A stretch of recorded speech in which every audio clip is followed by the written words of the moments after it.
믿을 수 없겠지만 어느 날 아침 당신이 깨어났을 때 가장 믿었던 이웃, 수십 년 동안 신뢰를 쌓아오고 국경을 개방하고 무역협정을 맺고 심지어 군사 코드까지 공유했던 그 이웃이 당신이 늘 적대시해온 편으로 이사갈 생각을 하고 있다면 어떨까요? 그건 단순한 불안이 아닙니다. 현실이 되고 있습니다. 모든 건 대대적인 발표로 시작된 게 아니었습니다. 광장에서 국기를 흔들거나 장관들이 기자회견을 열며 박수치는 장면도 없었죠. 시작은 훨씬 더 미묘했고 어쩌면 훨씬 더 충격적이었습니다. 소문, 처음엔 웃어넘길 만한 이야기였죠. 내부 회의 중 커피 한 잔을 두고 나온 농담처럼 들렸습니다. 그런 말들은 보통 국제기구의 답답한 복도에서 태어나 그 자리에서 사라지는 게 대부분이니까요. 하지만 이번엔 달랐습니다. 그 소문은 죽지 않았습니다. 처음엔 국제분석보고서의 각주로 등장했습니다. 그 다음엔 비공개 회의에서의 수수께끼 같은 언급으로, 그리고 기술보고서의 한 문단으로 마침내 이렇게 질문이 바뀌었죠. 만약 캐나다가 정말로 그걸 고려하고 있다면? 한 달 후 파이낸셜 타임즈가 그 질문을 한 면에 실었습니다. 추측이 아니라 사실로. 캐나다 의회 내 소식통에 의해 확인되었고 제네바의 외교관들이 뒷받침했으며 브뤼셀의 기자들이 그 신호를 감지했죠. 캐나다가 브릭스에 접근하고 있다는 것입니다. 캐나다입니다. 베네수엘라도 아니고 이란도 아닙니다. 국제사회에서 자리를 찾으려는 변방의 국가도 아니죠. 바로 그 캐나다, 서방의 모범이자 미국의 쌍둥이 형제 같은 존재, G7 나토 워싱턴 컨센서스, 그리고 수출 가능한 시장 민주주의의 퍼즐에서 절대 빠질 수 없는 조각이었습니다. 아프가니스탄에 미군과 함께 병력을 보냈고 대륙 방공 시스템을 공유하고 석유 파이프라인과 도로, 위성, 국경까지 공유하는 나라. 이제는 중국, 러시아, 인도, 브라질, 남아프리카 공화국과 접촉 중이라고 여러 소식통이 말합니다. 이건 단순한 오타가 아닙니다. 상징적 제스처도 아닙니다. 아직 공식 발표는 없지만 이 움직임은 구조적인 재편성을 암시합니다. 단순한 방향 전환이 아닌 목적지 자체의 변경. 60년 넘게 서방 질서라는 부두에 정박해 있던 캐나다라는 배가 조용히 밧줄을 풀기 시작한 것입니다. 먼저 무역의 밧줄, 그 다음엔 방위, 그리고 외교. 마침내 남는 건 거의 향수에 가까운 불안정한 연결 고리뿐이죠. 그렇다면 왜 지금일까요? 안정감의 상징 같았던 캐나다가 왜 이토록 거대한 도약을 고민하는 걸까요? 그 대답은 복잡하지만 익숙한 패턴으로 시작됩니다. 불신, 분노, 그리고 워싱턴이 일방적으로 내린 결정들. 먼저 떠난 건 캐나다가 아닙니다. 등을 돌린 쪽은 워싱턴입니다. 게다가 그 이탈은 무시로 가득 차 있었죠. 하지만 지금은 제재나 관세, 비밀 협정 이야기를 할 때가 아닙니다. 어떻게의 문제에 들어가기 전에 왜의 순간을 포착해야 합니다. 왜냐하면 그 인식의 변화가 시작된 순간을 이해하지 못하면 다가올 변화의 깊이를 결코 파악할 수 없기 때문이죠. 미국과 역사를 공유해온 나라가 왜 그 지정학적 반대편을 선택하려는 걸까요? 단순한 경제 계산 때문일까요? 외교적 보복일까요? 아니면 그보다 더 근본적인 무언가가 작동 중인 걸까요? 어쩌면 이면엔 피로가 쌓여 있을지 모릅니다. 늘 양보하는 형제처럼 따라야 했던 피로, 더 이상 선택권 없이 자신과 상관없는 전쟁, 이해되지 않는 갈등, 원치 않는 관세로 끌려 들어가는 현실에 대한 피로. 캐나다는 단지 이유가 아닌 상처를 쌓아온 것일지도 모릅니다. 하나하나 보면 작은 상처들이지만 모이면 정치적 출혈로 이어지는 것처럼요. 몇십 년 동안 다른 나라의 그림자 아래에서 살아온 국가가 언제쯤이면 자기만의 태양을 바라보게 될까요? 그리고 그 열망이 커졌을 때 어떻게 행동으로 옮기지 않게 막을 수 있을까요? 이게 바로 지금 캐나다 정치 중심부에서 불타오르고 있는 불씨입니다. 지나치게 과장된 이야기처럼 들릴 수도 있습니다. 그럴 수 있습니다. 불과 몇 주 전까지만 해도 이건 말도 안 되는 소리로 여겨졌으니까요. 하지만 이제는 미 국무부의 기밀 보고서에, 펜타곤의 비상회의 안건에, 월가의 불안한 뒷담화에, 유럽 외교관들의 어색한 대화에 그리고 뉴스 헤드라인에까지 등장합니다. 캐나다 브릭스 검토 중, 그리고 아니요, 이 이야기는 외교적 부인이나 다자주의를 모색 중이라는 말로 끝나지 않습니다. 이건 시작에 불과합니다. 왜냐하면 지금 벌어지고 있는 건 단순히 경제 블록에 가입하느냐 마느냐의 문제가 아니라 제2차 세계대전 이후 서방 동맹 구조에서 처음으로 등장한 의미 있는 균열입니다. 그리고 그 균열은 중동에서 시작된 것도, 중앙아시아에서 생긴 것도, 아프리카에서 일어난 것도 아닙니다. 바로 북쪽에서 시작되었습니다. 조용하고 예측 가능하고 믿음직하던 북쪽, 바로 캐나다에서 30세에서 65세 사이의 많은 캐나다인에게 이 이야기는 대자비처럼 느껴집니다. 그들은 90년대 북미 자유무역협정 체결을 직접 경험했고 진보를 중심으로 하나가 된 대륙의 희망을 품었습니다. 주말마다 차를 타고 국경을 넘어 쇼핑하고 친척을 방문하고 혹은 그냥 반대편에서 내리는 눈을 보러 가는 사람들이었습니다. 그들은 이렇게 믿었습니다. 아메리카는 단순한 나라가 아니라 하나의 약속이라고, 서로 다르더라도 결국엔 같은 편일 거라는 약속, 무역에서도 외교에서도 전쟁과 평화에서도.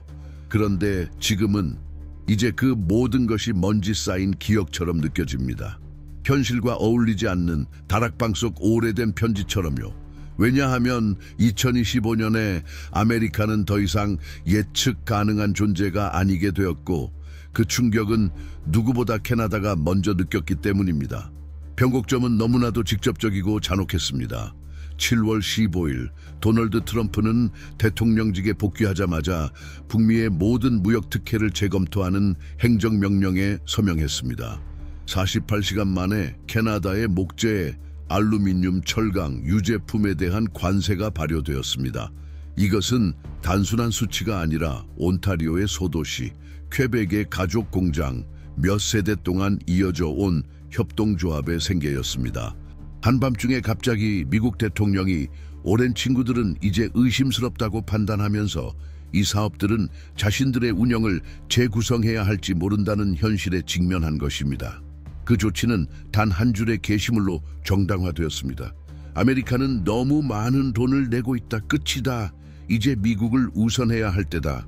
워싱턴이나 뉴욕에 사는 사람에게는 정치적 수사처럼 들릴지 모르지만 토론토에서 디트로이트까지 우유를 운반하는 트럭 기사에게, 북쪽 숲에서 새벽 5시에 일어나 전나무를 베는 사람에게 이건 단지 말이 아닙니다. 이건 실직입니다. 도산입니다. 식량 불안입니다. 수십 년 동안 쌓아온 삶이 한 줄 서명으로 무너질 수 있다는 즉각적이고 실질적인 공포입니다. 그리고 실제로 그렇게 되었습니다. 거기서 끝나지 않았기 때문이죠. 미국에서 활동하던 캐나다 제약회사에 대한 규제가 이어졌고 기술 기업들과의 계약은 동결되었으며 캐나다산 제품에 대한 정부 구매는 예고 없이 중단되었습니다. 어떤 사전 통보도 협의도 없었습니다. 마치 캐나다가 제2차 세계대전 이후 모든 전쟁에서 미국과 함께 병사를 보냈던 파트너가 아니라 적자 보고서 속 한 줄 숫자에 불과한 것처럼 말이죠. 그 충격은 단지 경제적이지 않았습니다. 감정적 충격이기도 했습니다. 버림받았다는 느낌이 깊숙이 파고들었습니다. 캐나다 의회에 복되는 충격이 퍼졌고 그 바깥의 가정, 시장, 카페에서는 사랑이 배신으로 변할 때만 생기는 씁쓸한 침묵이 흘렀습니다. 이걸 외부인에게 설명하기는 어렵습니다. 이건 단순한 외교정책 문제가 아니라 정체성의 문제이기 때문입니다. 캐나다와 미국은 동전의 양면이라는 말을 들으며 자란 사람들에게 그 동전이 과연 아직 존재하는가라는 질문이 생긴 것입니다. 그리고 존재한다면 캐나다는 어느 쪽에 있는가? 마크 카니 총리는 당시엔 평범해 보였지만 지금에 와서는 거의 예언처럼 들리는 말을 했습니다. 우리는 새로운 시장을 찾을 것이다. 우리의 미래가 타인의 정치적 야망에 의해 파괴되도록 두지 않을 것이다. 그 말은 당시 외교적 긴장을 피하기 위한 수사처럼 보였지만 맥락을 읽을 줄 아는 사람에게는 씨앗이었습니다. 왜냐하면 카니는 급진주의자가 아닙니다. 그는 기술 관료이자 은행가이며 자본의 흐름과 지정학의 리듬을 잘 아는 현실주의자입니다. 그리고 그런 사람이 새로운 시장을 말할 때 그건 구호가 아니라 지도, 협정, 그리고 구조적 재편을 의미합니다. 그리고 실제로 일이 벌어지기 시작했습니다. 처음 충격을 받은 건 소규모 생산자들이었습니다. 계약이 사라진 농민들, 트럭이 멈춰선 운송회사들, 급여를 걱정하게 된 노동자들. 그러나 시간이 지나면서 그 여파는 대기업까지 도달했고 결국 정계까지 흔들리기 시작했습니다. 처음엔 무역 정책이었던 일이 점차 국가의 미래를 둘러싼 존재론적 논쟁으로 발전했습니다. 아침 라디오 프로그램에서는 캘거리와 밴쿠버 사이에서 평생을 보낸 62살의 여성이 미국을 여전히 믿을 수 있을까라고 물었습니다. 지역신문과 팟캐스트에서는 가족을 부양하는 아버지들이 아이들이 아메리칸 잉글리시 대신 중국어를 배우는 게 더 나을까 고민했습니다. 대학 강의실에서는 브릭스는 진짜 위협일까? 아니면 남쪽 대국의 그림자에서 벗어날 기회일까? 라는 질문이 오갔습니다. 그 아픔은 질문으로 바뀌었고 그 질문은 가능성으로 바뀌었습니다. 도널드 트럼프는 늘 충성심을 불확실성으로 바꾸는 재능이 있었습니다. 그는 쌓는 방식이 아니라 충돌하는 방식으로 통치합니다. 그는 화난 상태로 체스를 두는 사람처럼 행동합니다. 하지만 국제 체스에서 이기기 위해선 힘만으로는 부족합니다. 예측력이 필요하죠. 그리고 트럼프를 예측하는 건 불가능합니다. 그래서 지금 벌어지고 있는 상황을 이해하려면 뉴스를 보는 것만으로는 부족합니다.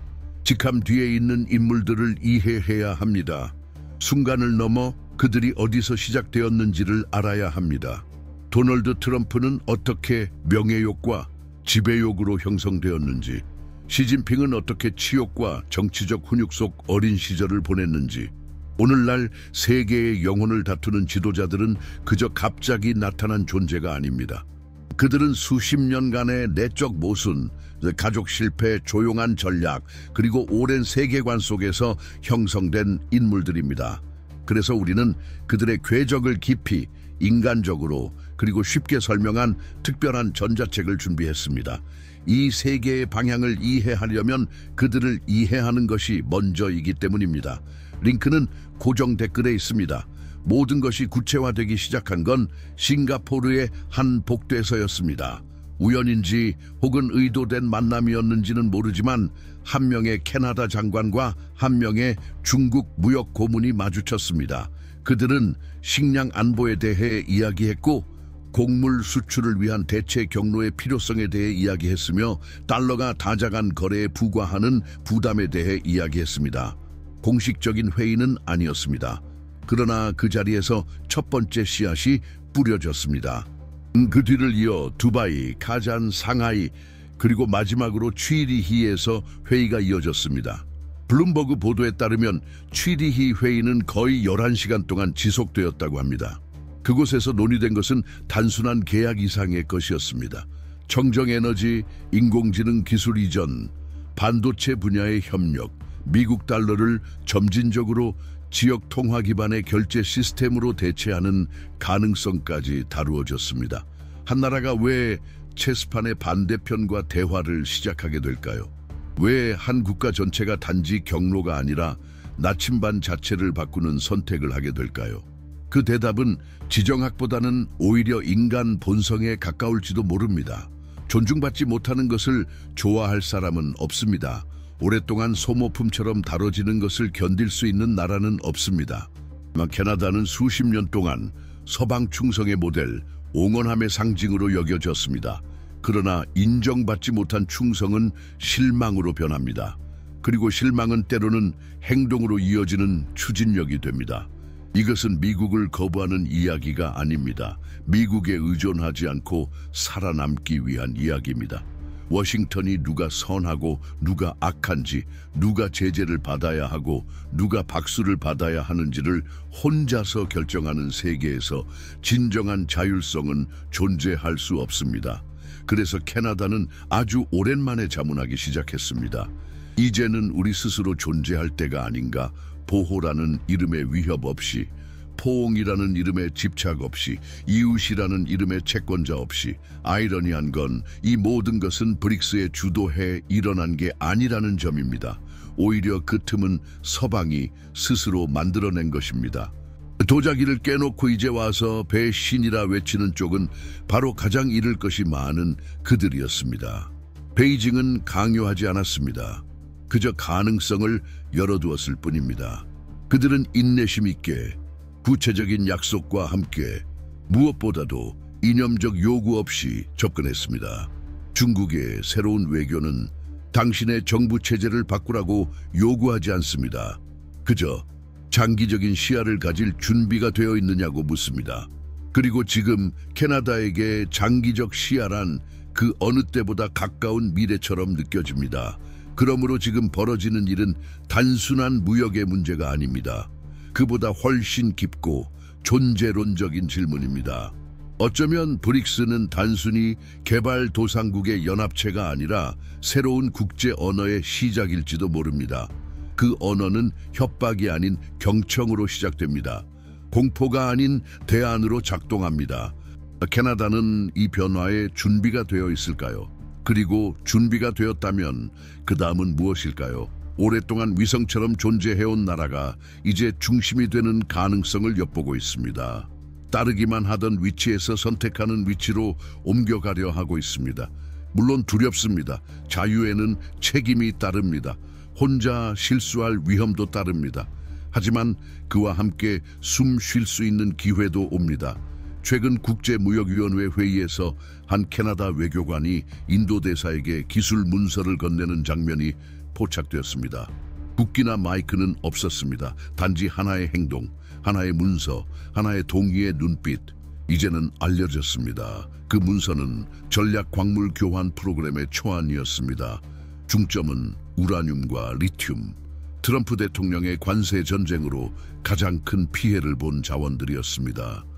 자국을 보호하려던 그가 오히려 세계를 경쟁자에게 열어준 셈이죠.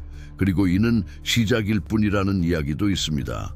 총리 마크 카니의 측근에 따르면 브릭스 개발은행에 정식 가입할 경우의 이점을 분석하는 공식 검토가 진행 중이라고 합니다. 이 은행은 이미 케냐의 철도를, 이란의 병원을, 인도네시아의 오지 네트워크를 지원 중입니다. 국제통화기금처럼 재정개혁을 요구하지 않습니다. 굴욕이 아니라 신뢰를 바탕으로 운영됩니다. 이것이 캐나다의 새로운 길일까요? 아직 대답은 나오지 않았습니다. 그러나 신호는 도처에 있습니다. 중국 기업들은 캐나다 항만 지분을 확보하기 시작했고, 브라질 과학자들은 매니토바의 농업협동조합과 기술을 공유하자는 초청을 받았습니다.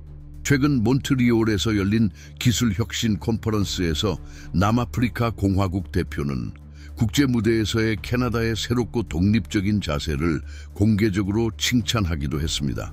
이런 칭찬은 그저 나오는 것이 아닙니다. 항상 하나의 시험이자 말없는 제안이며 조용한 초대입니다. 왜냐하면 왜? 라고 묻는 대신 왜 안 돼? 라고 묻기 시작할 때 모든 것이 변하기 때문입니다. 왜 우리를 존중하는 사람과는 협상하지 말아야 하죠? 왜 우리의 파트너를 다양화하지 말아야 하죠? 왜 위협하는 쪽에서 멀어지고 경청하는 쪽에 가까이 가면 안 되는 걸까요? 이제 의문은 브릭스가 캐나다를 받아줄까가 아닙니다. 진짜 질문은 이겁니다. 캐나다는 자신이 더 이상 예전의 캐나다가 아니라는 걸 받아들일 준비가 되어 있는가? 이제는 따라가는 존재가 아니라 중심이 될 수 있다는 사실을요. 그리고 어쩌면 아무 소리 없이 세계는 이미 그 질문에 대답했는지도 모릅니다. 이 새로운 길이 성공할지는 아무도 알 수 없습니다. 하지만 한 가지는 확실합니다. 이제 지도를 다시 그리는 일이 그 어느 때보다 절실해졌습니다. 그리고 지도 한가운데에 어떤 이름을 써 넣을지를 다시 생각해야 할 때입니다. 왜냐하면 세계의 중심을 정하는 이가 미래를 결정하는 사람이기 때문입니다. 그리고 지금 이 순간 그 미래는 워싱턴의 회의장이 아니라 그보다 훨씬 먼 곳에서 그려지고 있습니다. 여기까지 온 당신은 이 이야기의 동력과 똑같은 불편함을 어딘가에서 느끼고 있다는 뜻입니다. 과거의 확신 앞에서 생기는 그 불안 말입니다. 그러니 이 감정을 침묵 속에 묻지 마세요. 채널을 구독하고 이 영상을 좋아요 눌러주시고 댓글로 당신의 생각을 나눠주세요. 왜냐하면 세상이 변할 때 침묵은 동조입니다. 그러나 목소리는 미래를 만드는 힘입니다. 30세에서 65세 사이의 평균적인 캐나다인 세상의 질서가 자연스레 유지된다고 믿으며 살아온 그들이 2025년에 깨어나 느낀 것은 무언가가 어긋나 있다는 감각이었습니다. 그 변화는 신문 기사로 나타나지 않았습니다. 몸으로 먼저 느껴졌습니다. 어이없게 오르는 가격들, 우유 한 팩이 1시간 일한 임금보다 비싸진 순간, 자동차 부품 공급업체가 외부 요인으로 인해 계약이 중단됩니다 라는 이메일을 보내온 날, 가장 먼저 사라진 것은 예측 가능성이었습니다. 예전엔 분기, 1년, 심지어 10년을 내다보며 계획할 수 있었습니다. 하지만 이제는 매주마다 새로운 폭풍이 몰아쳤습니다. 워싱턴에선 새로운 행정명령이, 오타와에선 계산된 어조의 발표가, 시장에선 허락도 사과도 없이 연쇄 반응이 일어났습니다. 풍경은 더 이상 단단한 지면이 아니었습니다. 그것은 이제 안전망 없는 외줄타기가 되었습니다. 가장 잔인한 점은 그 줄을 끄는 이들이 바로 그것을 붙들어야 했던 사람들이었다는 사실입니다. 캐나다 의회 안에서는 의견이 갈라졌습니다. 화해를 기다리자는 이들이 있었죠. 트럼프는 생각을 자주 바꿔 선거용 수사일 뿐이야. 복도에서 그렇게 속삭이는 사람들이 있었습니다. 하지만 의회 바깥 헬리팩스의 습한 거리, 세스커툰의 먼지 낀 공장, 엘버타의 밀밭에서는 더 이상 인내심이 남아있지 않았습니다. 등 돌린 이의 이해를 바라는 건 고귀함이 아니라 순진함처럼 보이기 시작했습니다. 그리고 순진함이 죽으면 현실주의가 굶주린 채로 태어납니다. 그 확신의 공백 속에서 새로운 주체들이 등장하기 시작했습니다. 세계적 시야를 가진 기업가들, 중국어 계약서를 공부하는 농부들, 버스를 기다리며 휴대폰으로 러시아어를 배우는 청년들. 이제는 주류가 아니었던 것이 대안이 되었고 안전했던 것이 짐이 되었습니다. 감정적 충성심은 더 이상 자리를 잃었고 남은 건 생존의 긴급함 뿐이었습니다. 그 전환의 첫 신호는 서명도 국기 개양도 아니었습니다. 세계 기업들이 조용히 본사를 옮기는 행보였습니다. 한 자동차 회사는 조용히 생산 라인을 상파울루로 옮겼고, 한 인공지능 스타트업은 시애틀 사무실을 닫고 요하네스버그에 지사를 열었습니다. 에너지 컨소시엄은 휴스턴의 회의 대신 나이로비의 카페에서 모이기 시작했습니다. 그리고 캐나다는 지켜봤습니다. 기록했습니다. 마치 오랫동안 감히 열지 못했던 문을 드디어 열고 있는 듯한 감각이 있었습니다. 두려움 때문이 아니라 존중 때문이었습니다. 바뀌지 않을 것이라 믿어왔던 세계 질서에 대한 존중. 하지만 그 질서가 이제 발밑에서 흔들리고 있었습니다. 집의 기둥이 무너지기 시작하면 가장 예의 바른 손님도 출구를 찾기 시작합니다. 중국은 캐나다에게 편을 바꾸라고 요구하지 않았습니다. 러시아는 충성을 바라지 않았습니다. 인도는 달콤한 약속을 하지 않았습니다. 브라질은 화려한 조약을 제시하지 않았습니다. 그들은 그저 손을 내밀었습니다. 그리고 이 역사적 순간에 그 손짓 하나가 수천 마디 대서양 우회의 연설보다 더 많은 의미를 담고 있었습니다. 마치 세계가 이렇게 말하는 듯 했습니다. 우리는 네가 우리와 같기를 바라지 않아. 다만 내 목소리를 듣고 싶어. 그런 제안을 어떻게 거절하겠습니까? 마크 카니 총리의 집무실 안에서는 결정이 과거의 동맹이 아닌 위험 분석에 기반해 이루어지기 시작했습니다.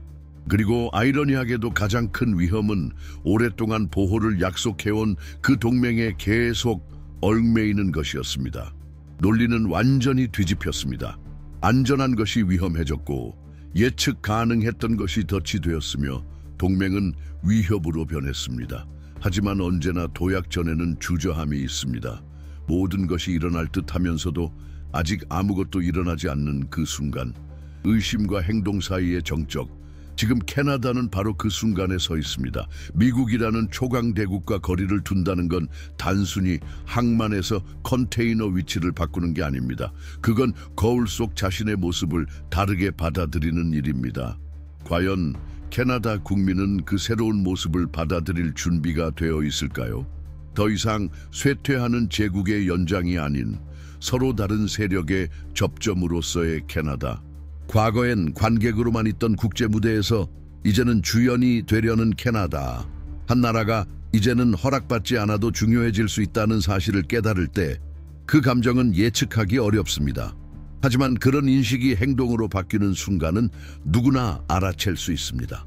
언어가 변합니다. 연설이 달라집니다. 투자가 달라집니다. 이웃을 기쁘게 하려는 우선순위는 이제 자기 집을 지키는 우선순위로 바뀝니다. 그리고 2025년 캐나다라는 집은 리모델링 중입니다. 소란스럽지 않지만 단호하게, 극적인 단절이 아닌 지속적인 방향 전환으로 전통적 축 외에 새로운 파트너십 하나하나가 새로운 기초에 놓이는 벽돌입니다. 미국의 중개 없이 체결되는 계약 하나하나가 새로운 지평을 여는 찬기입니다. 전 세계가 캐나다를 조용한 글로벌 노스의 연장선으로 바라보는 데 익숙해진 사이 표면 아래서 벌어지고 있는 일들을 아는 사람은 많지 않습니다. 불안은 가장자리에 있습니다. 얼어붙은 들판에서, 작은 도시들에서 오랫동안 안정이라는 약속 아래 살아온 곳들이 이제는 롤러코스터 같은 시장의 그늘 속에 있습니다.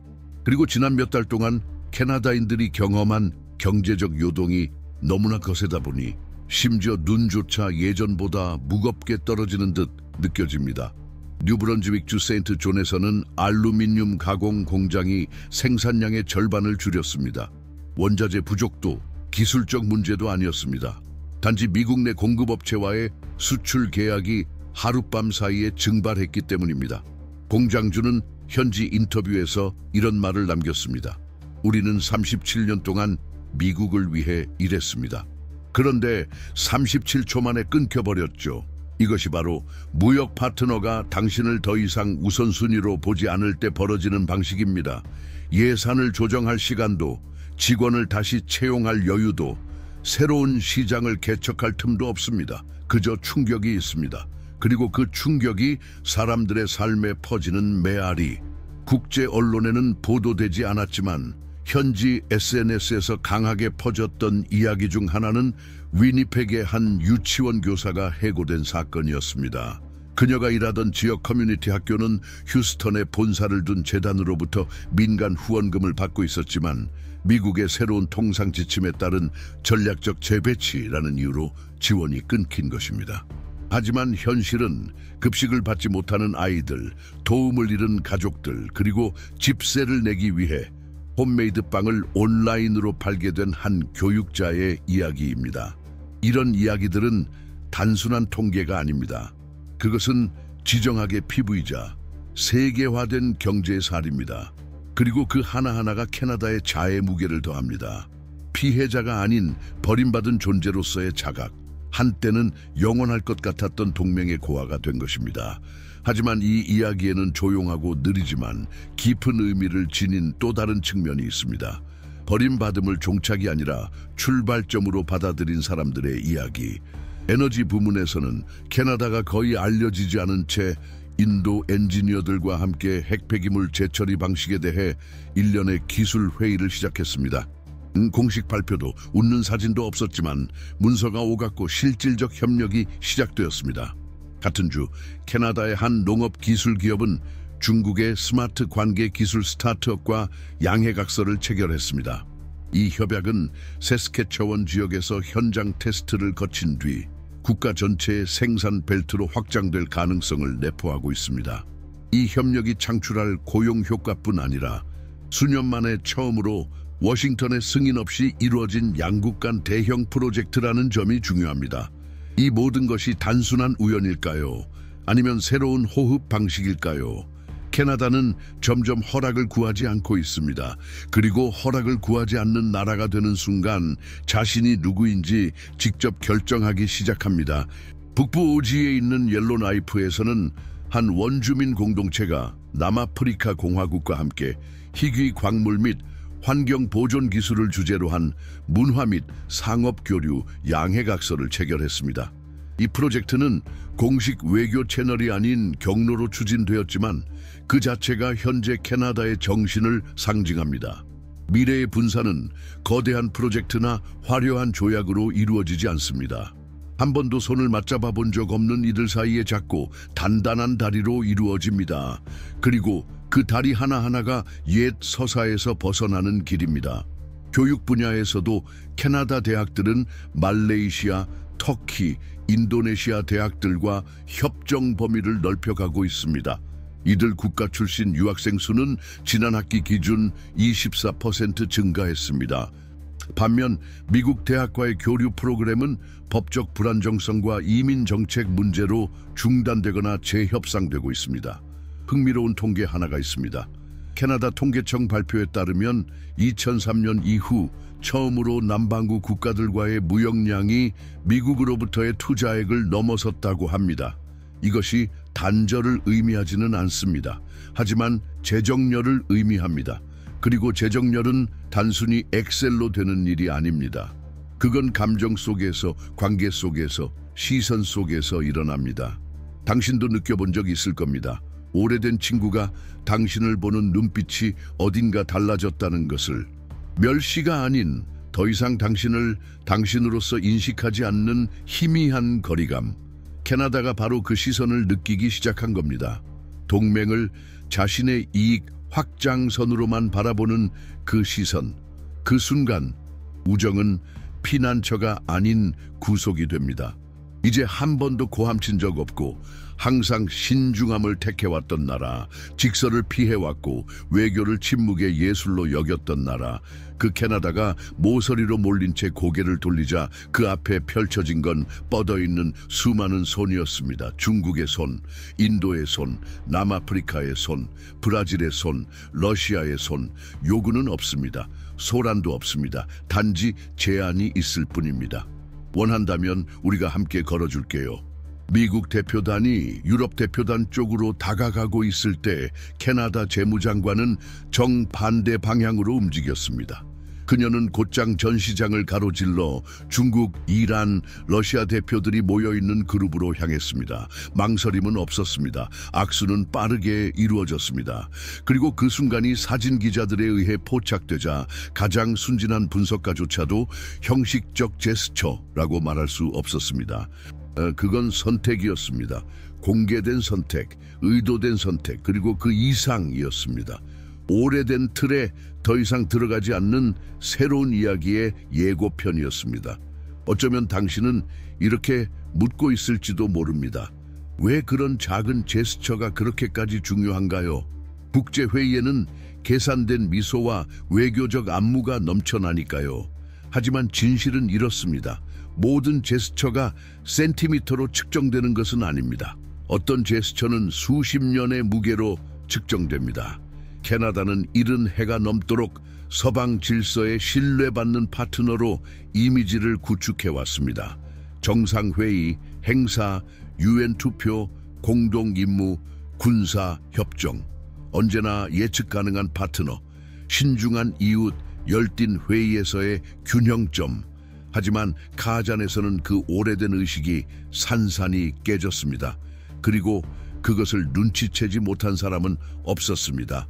세션이 끝나자마자 러시아 국영 언론은 캐나다가 다극화된 통화체제에 참여할 의지를 분명히 했다고 보도했습니다.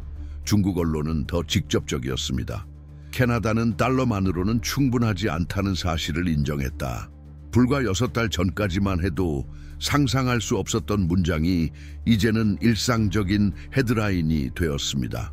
그리고 그에 대한 부정은 없었습니다. 왜일까요? 더 이상 부정할 것도 없었기 때문입니다. 캐나다는 이미 몇 주 전부터 신호를 보내고 있었습니다. 작지만 누적된 신호들. 중국의 디지털 통화 테스트의 기술자 파견, 남아프리카 공화국의 자유무역지대에 대한 비공식 방문, 스위프트 시스템을 거치지 않는 결제 플랫폼 대화 테이블에 처음으로 참석한 일. 모든 발걸음이 조율되어 있었고 모두 같은 방향을 가리켰습니다. 워싱턴의 반응은 즉각적인 불쾌감이었지만 그 불쾌감 아래에는 더 깊은 무언가가 있었습니다. 바로 놀라움이었습니다. 미국은 캐나다가 감히 이런 선택을 할 거라고 믿지 않았습니다. 그리고 어쩌면 그게 이 이야기에서 가장 핵심적인 부분일지도 모릅니다. 이건 단지 무역이나 관세나 동맹이나 계약의 문제가 아닙니다. 이건 각성의 문제입니다. 당신은 상상할 수 있나요? 자신의 생존이 복종에 달려있다고 믿으며 자란 국민이 갑자기 소리치지 않아도 세상이 자신의 말을 들으려 한다는 걸 깨닫는 순간을, 그건 마치 50년 동안 가슴에 억눌려 있던 숨을 내쉬는 것과 같습니다. 그리고 그 숨을 내쉰 뒤에는 다시 돌아갈 수 없습니다. 카잔 이후 움직임은 더욱 활발해졌습니다. 캐나다 외교는 서방 강대국들로부터 소외되어 왔던 나라들과의 관계를 강화하기 시작했습니다. 방글라데시, 이집트, 카자흐스탄, 말레이시아. 이건 단순히 네트워크를 확장하는 것이 아닙니다.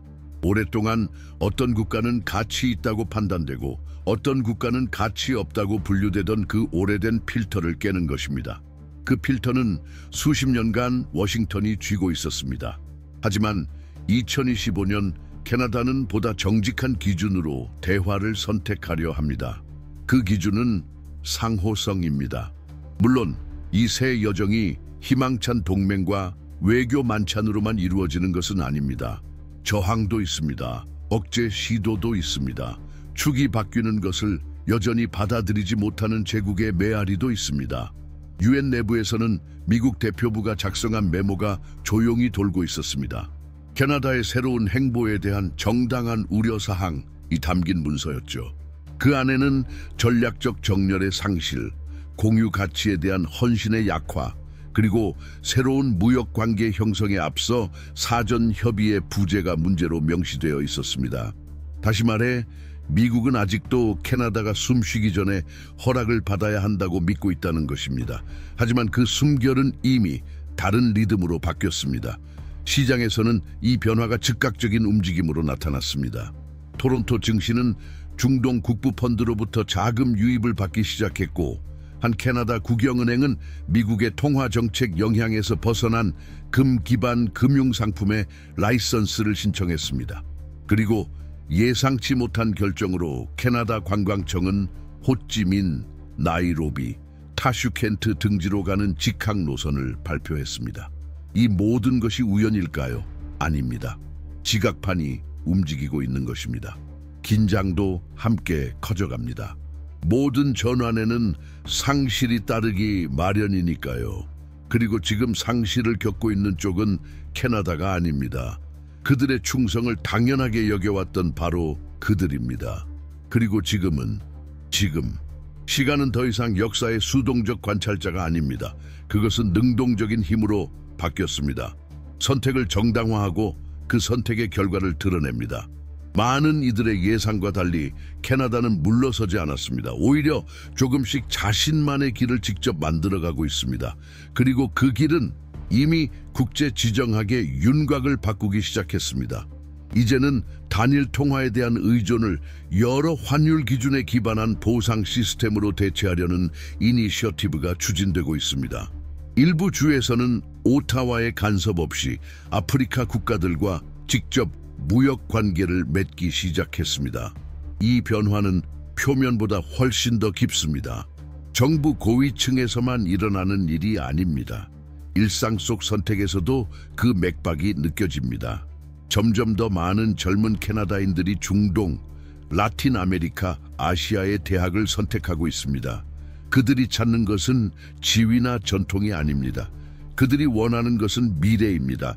무언가를 스스로 구축하고 영향을 미치고 창조할 수 있는 공간, 물려받은 세계의 논리에 순응하기만 하는 삶이 아니라 새로 그려가는 삶입니다. 엘버타의 한 대학에서 한 교수가 이 집단적 감정을 한 문장으로 요약했습니다. 우리는 관람을 멈추고 이제 무대에 오르기 시작했다. 짧지만 변화를 일으키는 말. 수십 년간 타인이 쓴 대본에 따라 움직였던 캐나다가 이제는 자신의 이야기를 직접 쓰기로 한 것입니다. 그리고 어느 나라든 주어진 각본을 거부하면 반드시 기존 체제에 불편함을 줍니다. 하지만 그것이 성장의 일부입니다. 국제적 성숙은 단절을 요구합니다. 어떤 나라도 복종의 코드 아래 영원히 머무르며 성숙할 수는 없습니다. 어느 시점에선 스스로 실수할 위험을 감수해야 하고 그 누구도 시도하지 않았던 방식으로 정확히 맞출 가능성도 안아야 합니다.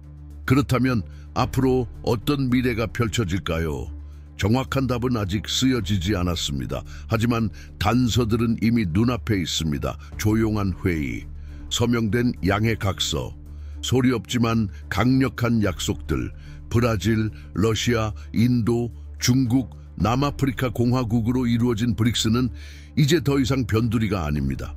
축의 한가운데로 옮겨가고 있습니다. 그리고 전통적으로 대서양권의 일부로 인식되었던 캐나다는 이제 그 새 테이블에 당당히 자리를 잡았습니다. 가끔 초대되는 손님도 아니고 호의적인 관찰자도 아닙니다. 변화를 이끄는 주체로서 말입니다. 이 모든 것이 어떻게 가능했을까요? 그 해답은 결정 자체를 넘어서 그 결정을 내리는 사람들을 살펴봐야 합니다. 도널드 트럼프와 시진핑 같은 지도자들은 공허에서 등장하지 않았습니다. 그들의 선택은 상처, 윤영이의 서사, 말없는 패배, 카메라 바깥에서 자라난 신념을 함께 담고 있습니다. 그들은 세계를 만들어갑니다. 하지만 동시에 그들 역시 세계와 자신의 과거에 의해 만들어진 존재입니다.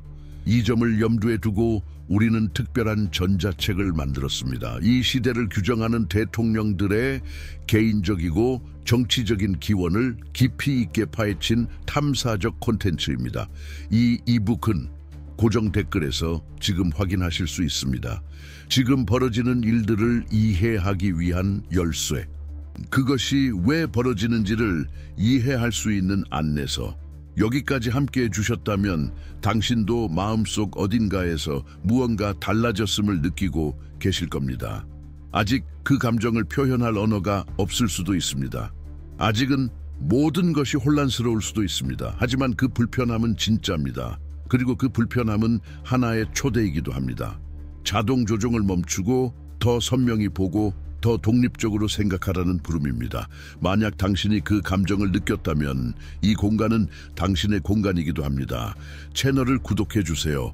이 영상을 좋아요 눌러주시고 당신의 생각을 댓글로 나눠주세요. 우리는 이 대화를 그만큼의 진지함과 자유로 이어갈 것입니다. 의심과 선택, 그리고 새로운 시작들로 이루어진 이 여정에 함께해 주셔서 진심으로 감사합니다. 다음 영상에서 다시 만나요.